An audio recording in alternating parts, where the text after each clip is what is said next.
틸리는 존재 개념을 설명합니다. 존재 개념은 중요한 것입니다. 존재는 그냥 존재하는 것이라고 그냥 가볍게 생각할 수 있지만 그렇지 않습니다. 존재 개념을 정확하게 설명하기 어렵고 사실 되게 애매모호합니다. 그런데 실제에 가까운 것일수록 더 애매모호한 법이고, 그렇게 애매모호한 단어가 오히려 생존력이 더 좋습니다. 단어라는 것도 이제 태어나기도 하고 죽기도 하는 건데요.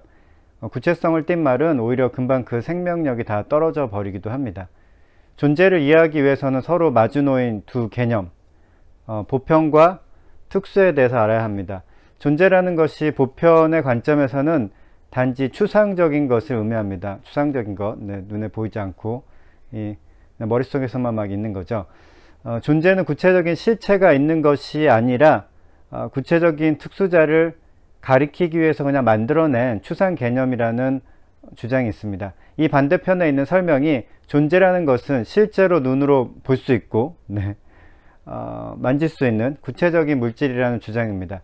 틸리는 존재를 비존재에 저항하는 존재의 힘이라고 이해합니다.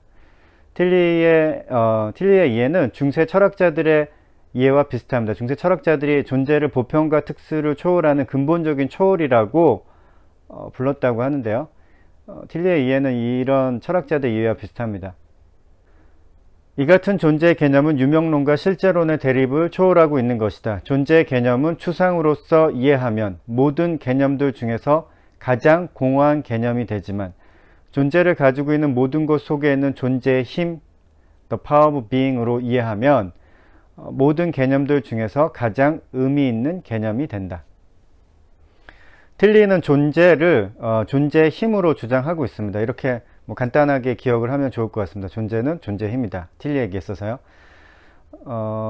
근데 이 설명은 일부러 모호하게 서술한 설명이기도 합니다. 일단은 존재가 존재의 힘이라고 말하는 것은 일종의 순환론 중의 오류이기도 합니다. 존재의 힘은 잠재성과 현실성, 추상과 구체를 모두 가지고 있는 설명입니다.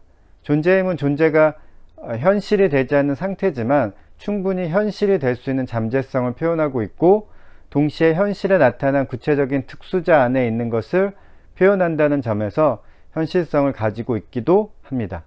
추상과 구체도 비슷하게 설명을 할 수 있는데요.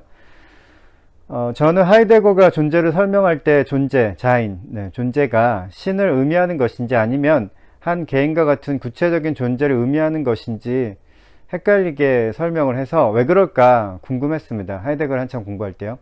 독일어로 이제 명사를 쓸 때는 첫 글자를 대문자로 쓰기 때문에 영어로 번역할 때는 자인을 대문자 be를 써서 being으로 바꾸는 경우가 많습니다. 근데 영어는 또 대문자로 존재를 쓰느냐, 또 소문자로 존재를 쓰느냐에 따라서 또 의미가 달라지죠. 그러니까 being은 대문자 be로 시작하는 being은 신을 의미하고, 그 다음 소문자 be로 시작하는 being은 인간을 의미한다고 할 수 있는데요. 하이데거가 쓰는 존재라는 말은 틸리가 쓰는 존재라는 말과 비슷한 것 같습니다. 그러니까 존재는 대문자 being도 아니고 소문자 being도 아닙니다. 그렇다고 대문자 being이 아닌 것도 아니고 소문자 being이 아닌 것도 아닙니다. 왜냐하면 존재는 잠재성을 띤 대문자 being이기도 하고 구체성을 띤 소문자 being이기도 하기 때문입니다.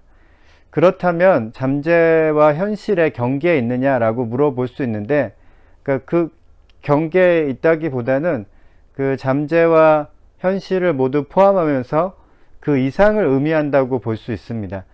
틸리는 하나님을 이렇게 정의합니다. 하나님이란 비존재를 극복하는 존재의 힘의 의미에서 존재 자체라고 설명을 합니다. 좀 복잡하죠? 그의 존재의를 통해서 이제 하나님을 정의하고 있는 건데요. 존재의 용기라는 책에서 틸리는 유신론의 하나님 이상의 하나님, the God above the God of theism 이라고 하는데요. 이 하나님 이상의 하나님도 역시 틸리의 존재 이해에 기반을 두고 있습니다. 간단하게 틸리에 따르면 존재는 힘이다 라고 정리할 수 있습니다. 그러면 기억하기 좋을 것 같아요. 여기서 이제 힘은 잠재성과 현실성을 포함하고 넘어가는 힘, 또 보편과 특수를 포함하고 또 넘어가는 힘을 의미합니다. 오늘은 여기까지.